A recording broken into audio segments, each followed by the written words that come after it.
إن الحمد لله نحمده ونستعينه ونستغفره ونعوذ بالله من شرور أنفسنا ومن سيئات أعمالنا من يهده الله فلا مضل له ومن يضلل فلا هادي له وأشهد أن لا إله إلا الله وحده لا شريك له وأشهد أن محمدا عبده ورسوله أما بعد. قال الله تبارك وتعالى في كتابه الكريم بعد أن أقول أعوذ بالله من الشيطان الرجيم بسم الله الرحمن الرحيم والعصر إن الإنسان لفي خسر إلا الذين آمنوا وعملوا الصالحات وتواصوا بالحق وتواصوا بالصبر. رب اشرح لي صدري ويسر لي أمري واحلل عقدة من لساني يفقه قولي سبحانك لا علم لنا إلا ما علمتنا إنك أنت العليم الحكيم. اللهم إني أعوذ بك أن أشرك بك وأنا أعلم واستغفرك لما لا أعلم. الحمدللہ ہماری ہیئر آفٹر سیریز القیامت الصغریٰ جاری و ساری ہے. ڈاکٹر عمر ایس الاشقر رحمۃ اللہ علیہ کی یہ تالیف ہے اور اس کا ہم ففتھ سیریز جو ہے اس پہ سے ہم چیپٹرز کو باقاعدہ دیکھ رہے ہیں. یہ ایک سلسلہ وار سیریز ہے جو کہ ہم نے شروع کی ہے موت کے باب سے، القیامت الصغریٰ جس سے مراد ہے، اور انشاءاللہ یہ سلسلہ جو ہے جتنے جو ہیں ادوار ہیں موت کے بعد، قبر کے حوال ہیں، حشر کے حوال ہیں، اور اسی طرح جنت اور دوزخ کا پورا سلسلہ انشاءاللہ اللہ سے امید ہے کہ ہم پورا کریں گے. ہم نے کچھ انٹروڈکٹری باتوں کے بعد آخرت کا ٹاپک کیوں ضروری ہے، اس کے ہمیں کیا فوائد ہیں، اس کو کرنے کے بعد ہم نے باقاعدہ طور پہ براء ابن عازب رضی اللہ تعالیٰ عنہ ایک صحابی ہیں، ان سے ایک بہت لمبی روایت مروی ہے وہ شروع کی تھی، اور میں نے آپ کو بتایا تھا کہ یہ روایت جو ہے یہ پرائم امپورٹنس رکھتی ہے اس چیپٹر میں، اس ٹاپک میں، کیونکہ اس میں کافی سارے نقطے ہیں جو کہ علماء بیان کرتے ہیں کہ سمجھنے والے ہیں، بلکہ کافی سارے پلرز آف ایمان سمجھ لیں یا ہمارے کافی عقائد ہیں جو کہ اس سے ثابت ہوتے ہیں. تو اس کا ایک حصہ پہلا حصہ ہم نے دیکھا تھا جس میں نبی کریم صلی اللہ علیہ وسلم ایک انصاری صحابی کی ڈیتھ پہ آپ صلی اللہ علیہ وسلم جو ہیں وہ قبر دفنانے گئے، صحابہ کا مجمع آپ کے ساتھ تھا، آپ تشریف فرمائے. جب تک قبر تیار ہو رہی تھی تو آپ صلی اللہ علیہ وسلم نے صحابہ کو جو ہے وہ کچھ نصیحت کی، اور آپ نے پورا ایک منظر کھینچا کہ کیا جو ہے وہ ماجرا ہوتا ہے. حدیث کے دو جو ہیں وہ پہلو ہیں. پہلا پہلو ہم نے دیکھا تھا ایک بندہ مومن کا، ان العبد المؤمن اذا كان في انقطاع من الدنيا واقبال من الاخرہ، یعنی کہ جب اہل ایمان جو ہے اس کا دنیا سے منقطع ہونے کا، دنیا سے سلسلہ کٹ جاتا ہے، وعلیکم السلام ورحمۃ اللہ، اور آخرت کی طرف اس کا سلسلہ جاری و ساری ہوتا ہے. تو اس سے پہلے کہ ہم اگلا شروع کریں تھوڑا سا ذرا ہم دیکھ لیتے ہیں کہ ہمیں کتنا یاد ہے. کسی کو کوئی بات یاد ہے پچھلی دفعہ ہم نے جو دیکھی تھی، کیا کیا ہوتا ہے ایک اہل ایمان کے ساتھ؟ اگر آپ میں سے کوئی ایک بات، کوئی دو باتیں بتانا چاہیں.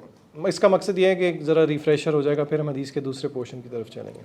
جی، اگر آپ مجھے نہیں بتائیں گے تو میں آپ سے پوچھوں گا، تو اس لیے آپ خود بتائیں. کوئی ایک چیز بتا دیجئے جو آپ کو یاد ہو، بندہ مومن کے ساتھ کیا ہوتا ہے جو ہم نے پچھلی دفعہ پڑھا تھا. آپ میں سے جو لوگ پچھلی دفعہ آئے تھے، یا چلیں اگر آپ پچھلی دفعہ نہیں بھی آئے تو آپ کو یاد ہو. کسی کو یاد نہیں ہے؟ قبر میں جب اتارا جاتا ہے ایک حدیث کے مطابق تو یہ ہوتا ہے کہ جب بندہ مومن کو قبر میں ڈالا جاتا ہے تو ایک فرشتہ آتا ہے جگہ ایک نوجوان کی شکل میں، اور اس سے پوچھتے، اس سے بڑی پیاری خوشبو آ رہی ہوتی ہے، اس سے پوچھتے تم کون ہو؟ تو وہ کہتا ہے کہ میں تمہارے نیک اعمال ہوں، اور جو بھی اس کے لیے زندگی کے اندر نیک اعمال ہوتے ہیں وہ بھی وہی فرشتہ اس کی شکل میں آتا ہے. ٹھیک ہے. اور کسی کو؟ آپ شرماتے ہیں شاید تھوڑا پارٹیسپیٹ کرنے سے. یہ پارٹیسپیشن بھی جو ہے نا، یہ نبی کریم صلی اللہ علیہ وسلم کے اگر آپ طریقہ تعلم دیکھیں اور ہمارے مشائخ کا بھی طریقہ تعلم دیکھیں، سب سے زیادہ، کیونکہ میں ٹیچر ہوں تو امام ابو حنیفہ رحمۃ اللہ علیہ کا طریقہ مجھے بہت اچھا لگتا تھا.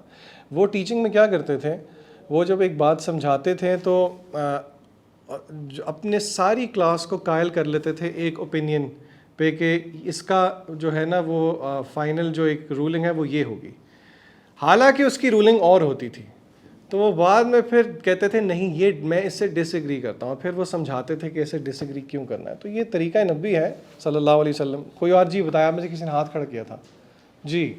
آپ نے سوالات بتائے تھے جو قبر میں ہوتے ہیں کہ تمہارا رب کون، ٹھیک ہے، من ربو کا ما دینوں کا، اور اللہ کے نبی صلی اللہ علیہ وسلم کے بارے میں پوچھا گیا تھا. ٹھیک ہے، چلیں جی آج ہم پھر باقاعدہ جو ہے وہ اگلی حصے کا جو ہے وہ آغاز کرتے ہیں. نبی کریم صلی اللہ علیہ وسلم فرماتے ہیں، حدیث کی روایت میں آپ کے سامنے رکھ رہا ہوں، جزاک اللہ خیر.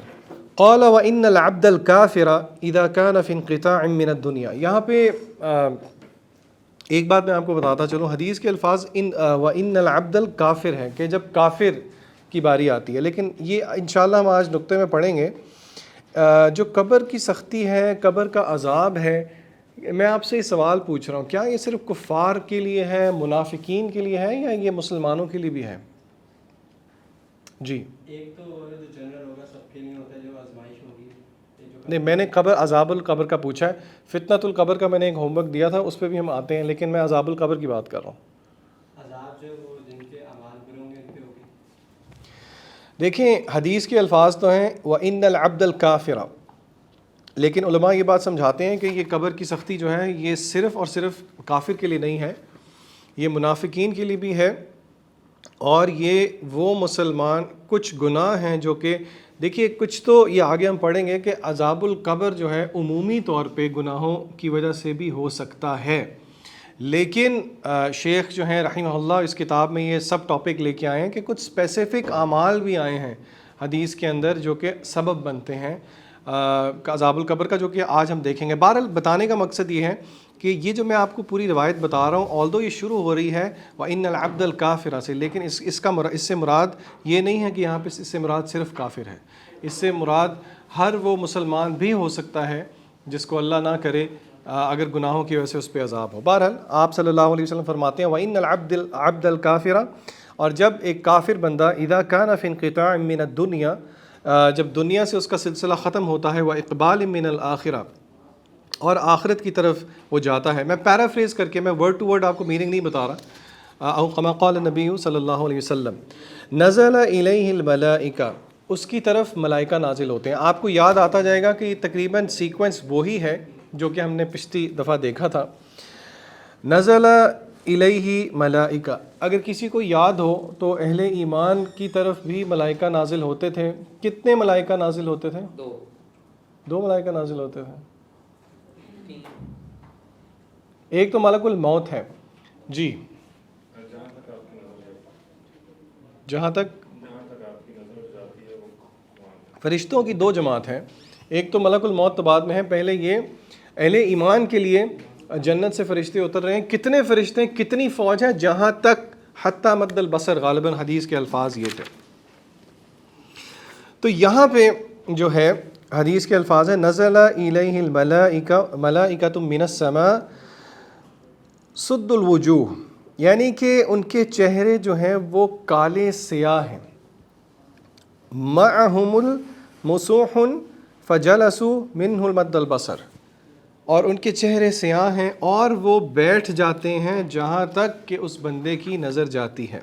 یہاں سے علماء کہتے ہیں کہ اس سے مراد یہ ہے کہ وہ اتنے زیادہ ہیں کہ جہاں تک جو ہے وہ نظر جاتی ہے. اور ان کے ساتھ جو ہے وہ مسوح کا جو لفظ استعمال ہوا ہے، اس سے یہاں پہ محدثین نے اس کی شرح کی ہے کہ اس سے مراد جو ہے وہ جانور کی موٹی کھال سے بنا ہوا کوئی کپڑا ہے. ثم یجیء ملک الموت، پھر موت کا فرشتہ اس کے پاس آتا ہے. فیجلس عند رأسہ، اور اس کے سر کے پاس بیٹھ جاتا ہے. اور پھر موت کا فرشتہ مخاطب ہوتا ہے ایک کافر، فاسق، فاجر، منافق، حدیث کے مطابق کافر کو، لیکن عمومی طور پہ جس طرح میں نے بتایا کہ اس کو خاص نہیں کرتے علماء، کہتے ہیں کہ اس میں سب شامل ہیں. موت کا فرشتہ جو ہے وہ مخاطب ہو کے اس کو کہتا ہے ایتھا النفس الخبیثہ، اے خبیث نفس. اب یہاں پہ آپ دیکھیے کہ یہ یہاں پہ سمجھنے والی بات یہ ہے کہ موت کا وقت شروع ہوتے ہی، بلکہ موت کا وقت، یہ تو دیکھیں یہ منادی لگائی ہے موت کے فرشتے نے، ابھی اس کی روح جو ہے اس کے جسم کے اندر ہے. یہیں سے اس کو یہ خوشخبری نہیں کہنا چاہیے، ایک آپ سمجھیں ٹونٹنگ انداز میں اس کو ایک خبر مل جاتی کہ اب جو آنے والا ہے وہ جو ہے ہلکا پھلکا نہیں ہوگا۔ اخرجی الی سخط من اللہ وغضب، نکل جاؤ اللہ کی سختی اور اللہ کے غصے کے ساتھ، یعنی کہ اس کو دعوت دی جا رہی ہے، اس کو خطاب کیا جا رہا ہے کہ اے خبیث روح نکل جاؤ اللہ کے غصے کے ساتھ۔ اور سخط بھی عربی میں اللہ تعالیٰ کے غصے کو ہی کہا جاتا ہے۔ ایک دعا بھی ہے جس میں ہم اللہ تعالیٰ کی پناہ میں آتے ہیں اللہ ہی کے سخط اور اللہ ہی کے غصے سے۔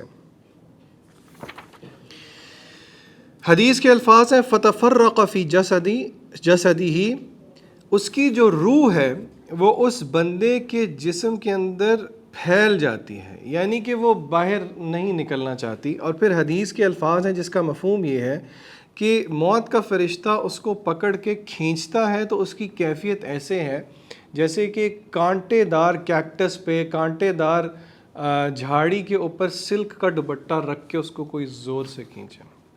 پھر حدیث کے الفاظ ہیں کہ ایسا ہوتے ہی جو ہے موت کے فرشتے اس کی روح کو پکڑ لیتے ہیں، اور جیسے ہی موت کے فرشتے اس کی روح کو پکڑ لیتے ہیں تو وہ ایک آنکھ پلک جھپکنے کے برابر بھی اس کے ہاتھ میں نہیں رہتی، بلکہ وہ فرشتے جو کہ وہ جہنم سے لایا ہوا کفن جو کہ کالا سیاہ کفن ہے وہ اس میں اس کو لپیٹ دیتے ہیں۔ اور پھر روایت کے الفاظ ہیں کہ اس شخص سے، اس مرنے والے کے شخص سے اتنی گندی جو ہے وہ ایک اسمیل اٹھتی ہے کہ پوری دنیا کے اندر وہ بدبو جو ہے وہ چھا جاتی ہے، اور پھر فرشتے جو ہیں وہ اس کی روح کو لے کے اوپر کی طرف پرواز کرتے ہیں۔ اور جب بھی وہ اوپر جاتے ہوئے کسی بھی فرشتوں کی جماعت کے پاس سے گزرتے ہیں اس کی روح کو لے کے تو وہ پوچھتے ہیں کہ یہ بری روح کس کی ہے؟ تو فرشتے جواب دیتے ہیں کہ یہ برا شخص ہے، یہ شخص ہے۔ یہ شخص سے کیا مراد؟ اہل ایمان کے لیے کیا الفاظ استعمال کیے گئے تھے؟ دنیا میں جو اچھے ناموں کے ساتھ اس کو پکارا گیا تھا۔ اس بندے نے اگر لوگوں کا مال کھایا ہوگا، جھوٹ بولا ہوگا، زانی ہوگا تو اس کو برے ناموں سے کہ یہ زانی ہے، یہ جھوٹا ہے، یہ چغل خور ہے، یہ فلان ہے اور یہ فلان ہے۔ تو اسی لیے یہاں پہ رک کے ایک ہمارے لیے فائدہ اس میں یہ بھی ہے، بار بار انٹروسپیکشن کی ضرورت ہے۔ دیکھیے دوسروں کے سامنے بات کرنا سب سے آسان ہے، لوگوں کو باتیں کرنا سب سے آسان ہے، اپنے اندر جھانکنا سب سے مشکل بات ہوتی ہے۔ آپ یقین کریں باتیں کرنا سب سے آسان، پھر سننا اس سے بھی آسان، اصل چیز ہے عمل کرنا، اور اللہ سے عمل کی دعا کرنی چاہیے۔ اسی لیے آپ دیکھیں، یہ لوگوں سے جا کے مت کہیں کہ مجھے اچھے الفاظ سے بلاؤ یا برے، آپ دیکھیں کہ کیا واقعی، اور ہر بندے کو آئیڈیا ہوتا ہے کہ لوگوں میں اس کی کیا وقت ہے، لوگ اس کو کیسے جانتے ہیں۔ اور آپ کو پتہ ہے کہ لوگوں میں سب سے زیادہ آپ کے بارے میں کون گواہی دے سکتا؟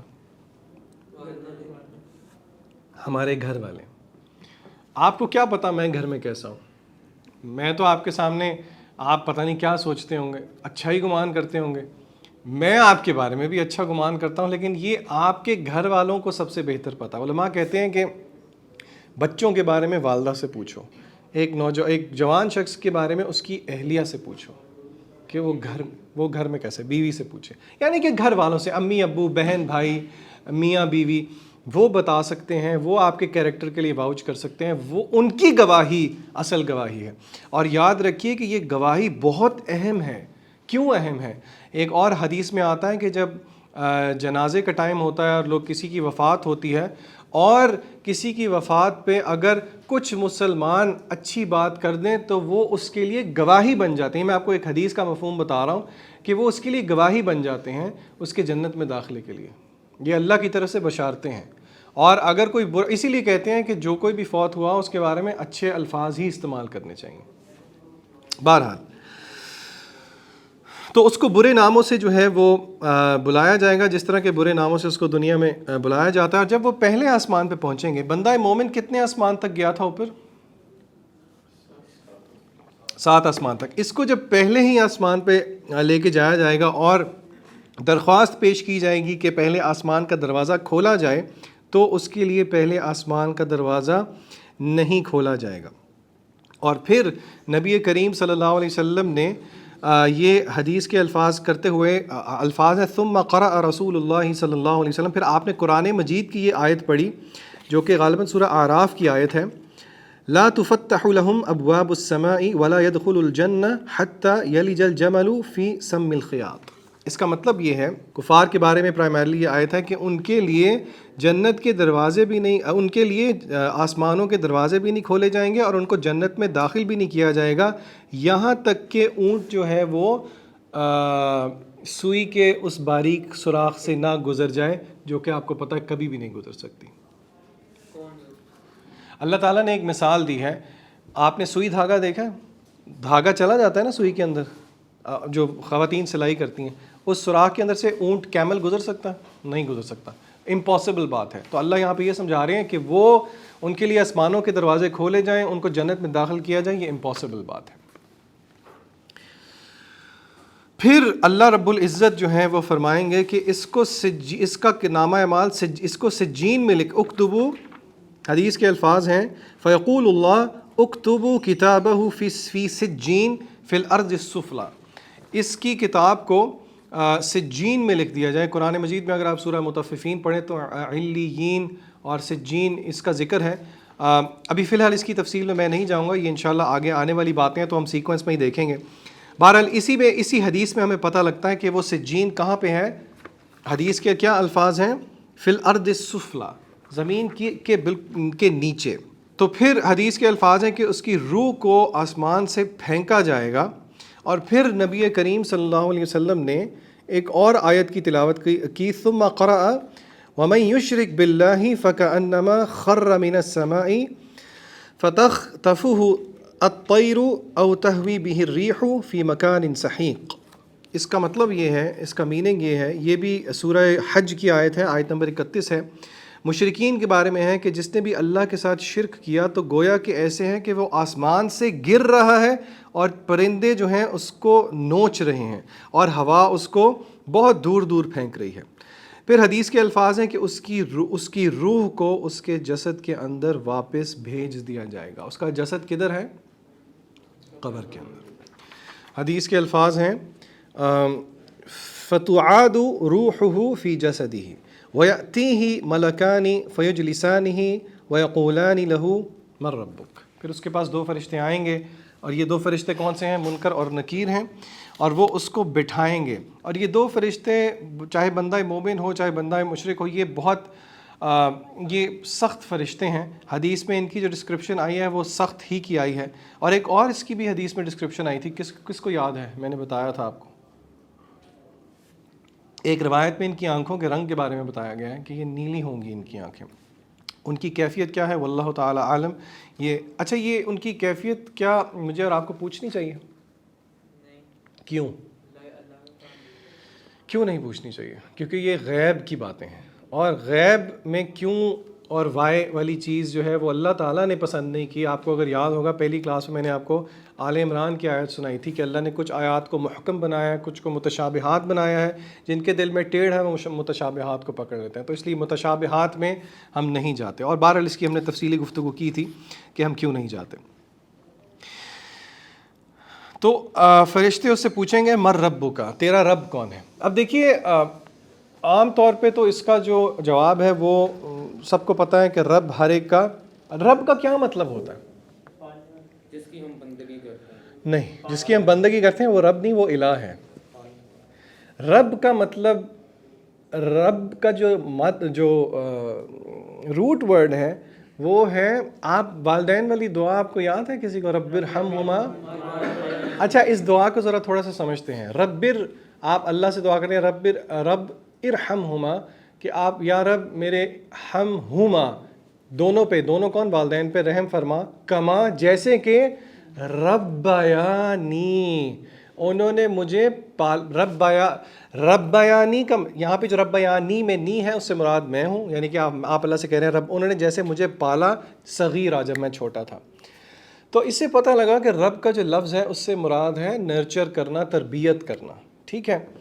اچھا اور رب سے مراد جو ہے وہ یہ بھی ہے کہ اللہ تعالیٰ جو ہے وہ، ربوبیت کا کیا مطلب ہے؟ اللہ تعالیٰ ساری چیزوں کو بنانے والے بھی ہیں، اللہ خالق کل شیء، اللہ مالک بھی ہیں۔ اچھا تو کیا اللہ تعالیٰ صرف اہل ایمان کے رب ہیں؟ سب کے رب ہیں، کافر کے بھی رب ہیں اور اہل ایمان کے بھی رب ہیں۔ تو پھر جب یہاں پہ اللہ تعالیٰ پوچھ رہے ہیں مر ربو کا، اور مزے کی بات یہ ہے کہ اگر آپ قرآن مجید کا مطالعہ کریں تو قرآن مجید میں نبی کریم صلی اللہ علیہ وسلم کو اللہ تعالیٰ نے کہا کہ وَلَئِن سَأَلْتُم مَّن خَلَقَ السَّمَاوَاتِ وَالْأَرْضَ لَيَقُولُنَّ اللَّهُ، آپ ان سے پوچھیں کہ زمین اور آسمان کو کس نے پیدا کیا، تو یہ کفار بھی کہتے ہیں اللہ نے پیدا کیا.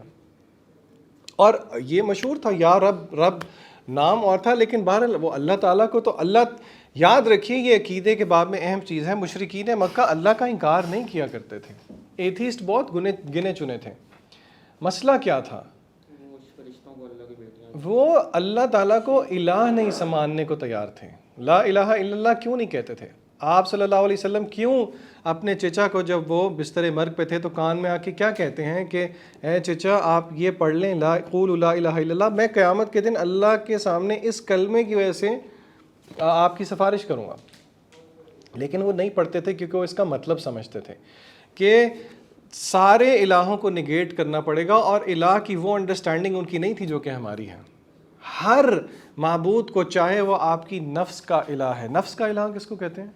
اللہ تعالیٰ قرآن مجید میں کہتے ہیں افرأیت من اتخذ الہہ ہوا، اے نبی کریم صلی اللہ علیہ وسلم کیا آپ نے ایسے شخص کو دیکھا جس نے اپنے نفس کو اپنا الہ بنا لیا؟ نفس کو الہ بنانے کا کیا مطلب ہے؟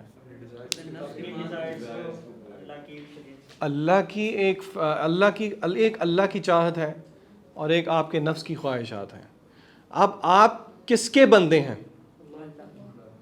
عبد النفس ہیں کہ عبد اللہ ہیں؟ یہ کہنا بہت آسان ہے، لیکن اللہ نے کہا کہ ومن خاف، جس نے جو اللہ سے ڈر گیا، اور ونہى النفس عن الہوى، اور اس نے اپنے نفس کی خواہشات کو اس پہ صبر کر لیا، اس سے رک گیا، فإن الجنة هي المأوى، اس کے لیے ہے جنت مأویٰ. تو یہ اتنی لمبی بات میں آپ سے اس لیے کر رہا ہوں کہ جب اللہ سے پوچھیں مر ربک، تو سمجھنے والی بات ہے، چاہے وہ کافر بھی ہے اس کو پتہ تو ہے کہ میرا رب کیا ہے.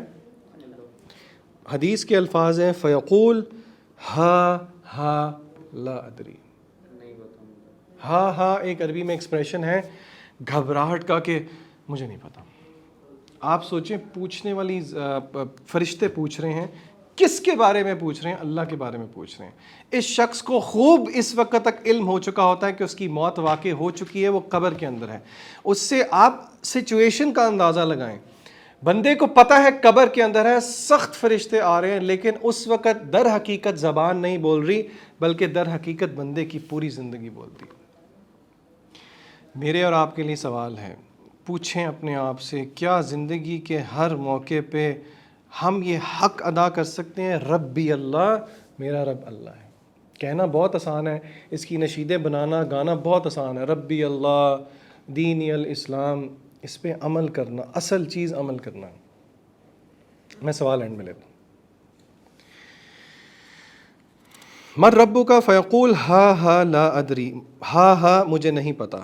فیقولان لہ ما دینک، تیرا دین کیا تھا؟ اب اگر یہ کافر نہیں ہے اور اگر یہ اللہ معاف کرے مسلمان ہے لیکن گناہوں والا مسلمان ہے تو اس کا جواب کیا ہے؟ دین پہ ہا لا ادری.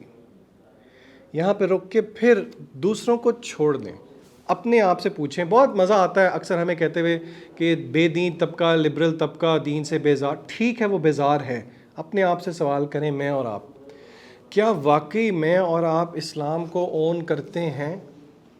کیا میں جب یہ دعا پڑھتا ہوں رضیت باللہ ربًا، یا اللہ میں راضی ہوں کہ آپ میرے رب ہیں، وبی محمد نبی صلی اللہ علیہ وسلم، میں راضی ہوں، میں خوش ہوں، اس سے زیادہ میں راضی نہیں ہو سکتا کہ میرے نبی کریم صلی اللہ علیہ وسلم وبالاسلامی دینا، یا اللہ میں راضی ہوں.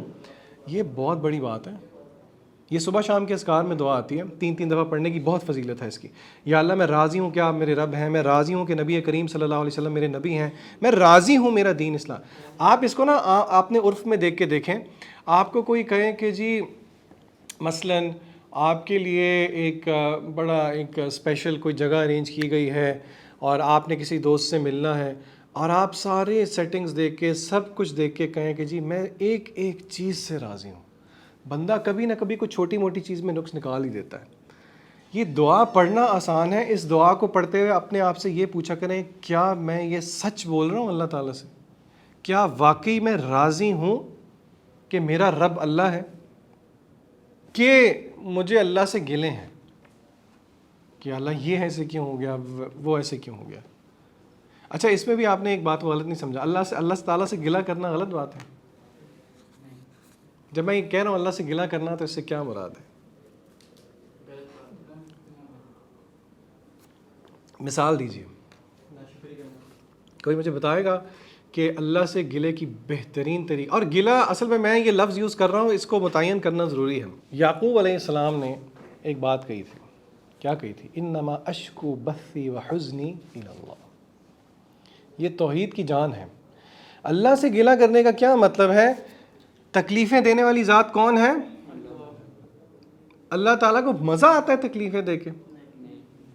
اللہ تکلیفیں کیوں دیتا ہے؟ سوال یہ ہے کیونکہ اللہ رب ہے. اللہ کی ربوبیت کا مظہر ہے کہ اللہ ہمیں تکلیف دے کے آزمائے تاکہ کھوٹے کا کھوٹا اور کھرے کا کھرا نکھر کے سامنے آئے. کیونکہ تکلیف کے بعد ہی اصل میں پتہ، دیکھیے آسائش میں تو ہر کوئی اللہ اللہ کر لیتا ہے.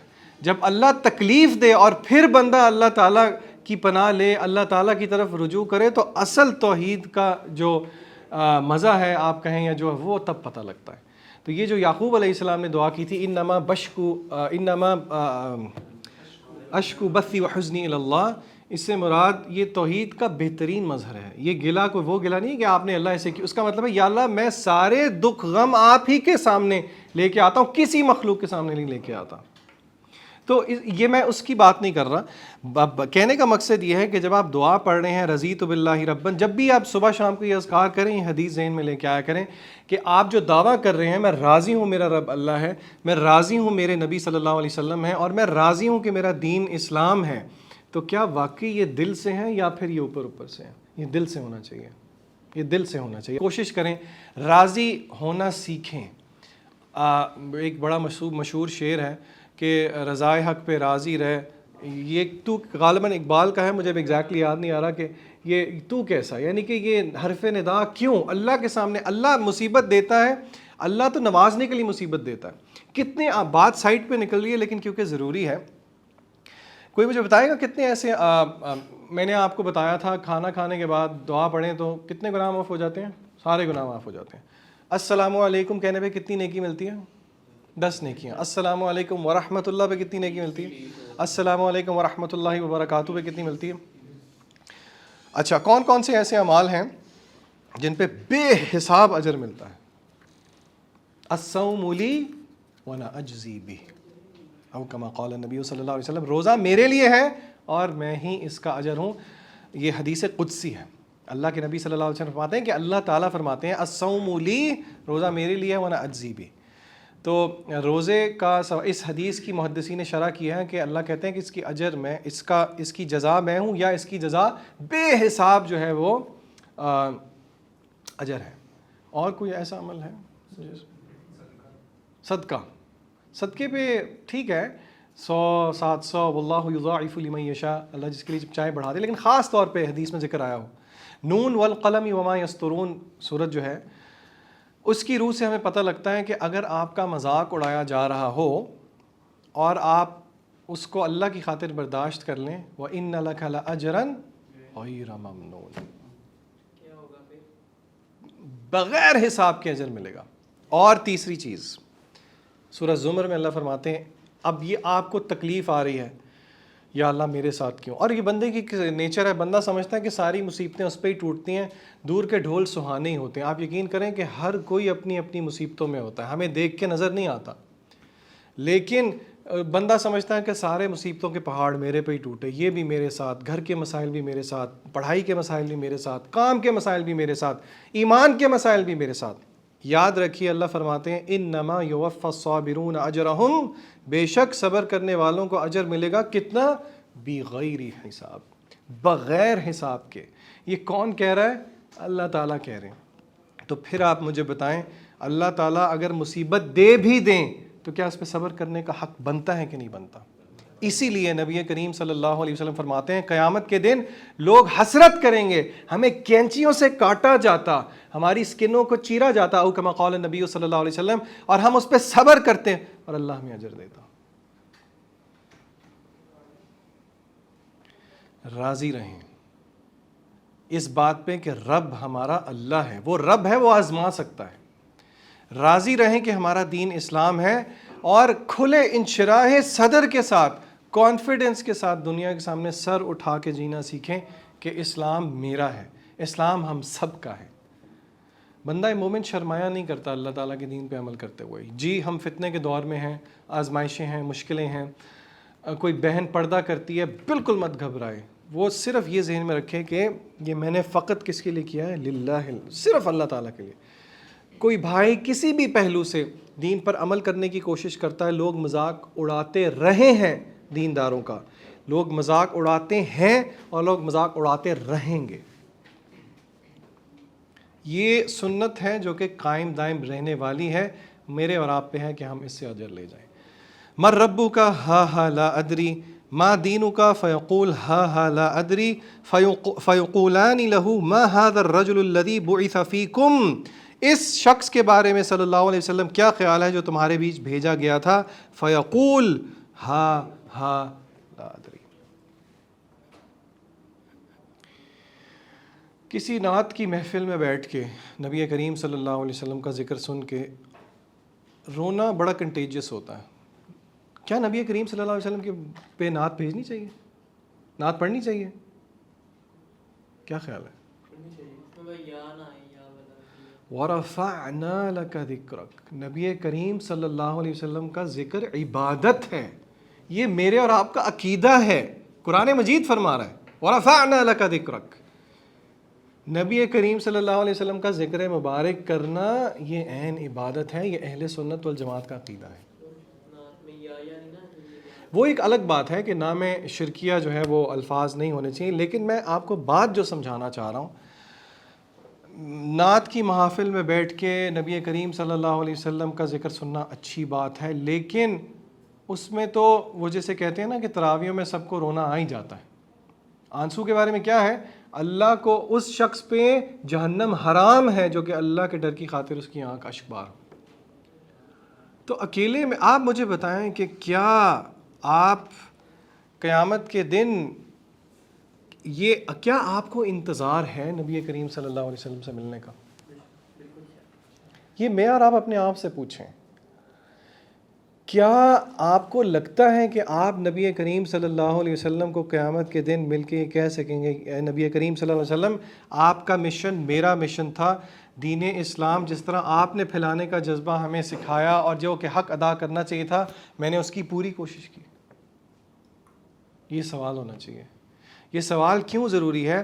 نبی کریم صلی اللہ علیہ وسلم سے کتنی محبت اچھی بات ہے،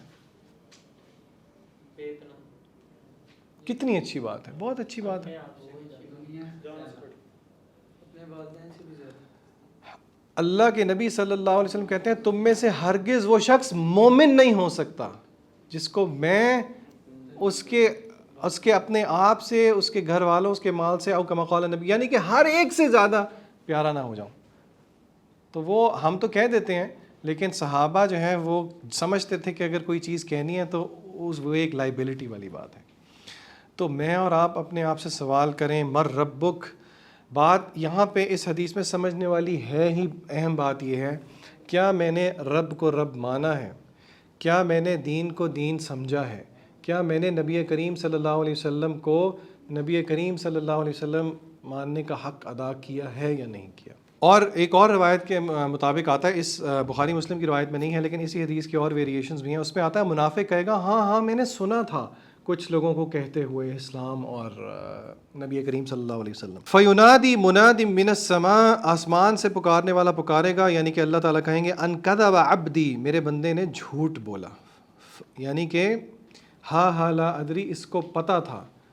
کیا مطلب جھوٹ بولا؟ دنیا میں کیا پتہ ہوتا ہے کہ نہیں پتہ ہوتا ہر ایک کو؟ ایک ہوتا ہے کذب زبان والا، ایک ہوتا ہے کذب اعمال والا۔ کوئی بھی یہ نہیں کہتا کہ ہم اسلام کو نہیں مانتے، مسلمان میں سے یا اللہ معاذ اللہ انکار نہیں کرتا، لیکن ہم اپنے اعمال سے جھٹلا رہے ہوتے ہیں۔ اللہ تعالیٰ فرمائیں گے فَفْرِشُوهُ مِنَ النَّارِ، اس کی قبر کے فرش کو جہنم کی آگ کا ایک فرش بنا دو۔ وَافْتَحُوا لَهُ بَابًا إِلَى النَّارِ، جہنم کے دروازوں میں سے ایک دروازہ اس کی قبر کے اندر کھول دو۔